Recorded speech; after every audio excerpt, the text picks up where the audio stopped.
ഒരു പായസം ഉണ്ടാക്കാൻ വേണ്ടിയിട്ട് പിന്നെ സേമിയ പായസം ഉണ്ടാക്കാൻ വേണ്ടിയിട്ട് സപ്ലൈക്ക് വന്ന് സേമിയൻ്റെ ഇത് കിട്ടിയിട്ടുണ്ടായിരുന്നു.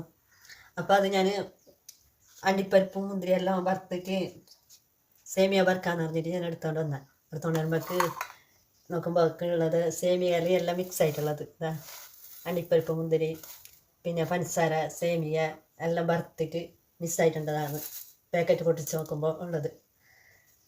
അപ്പം അങ്ങനെ അത് വറുക്കേണ്ട ആവശ്യമില്ലല്ലോ. പിന്നെ ഞാൻ കുറച്ച് അണ്ടിപ്പരിപ്പും മുന്തിരി ഏലക്കായി മുന്തിരി അണ്ടിപ്പരിപ്പ് ഇത്രയും ഞാൻ നെയ്യിൽ വറുക്കാൻ വേണ്ടിയിട്ട് എടുത്തത് ഇപ്പോൾ. അപ്പോൾ ഇത് നെയ്യിൽ വറുത്തിട്ട് അതിൻ്റെ കൂടെ മിക്സാക്കാം. അപ്പോൾ ചട്ടി ഒന്ന് അടുപ്പത്ത് വെച്ചിട്ട് ചൂടാക്കാലോ.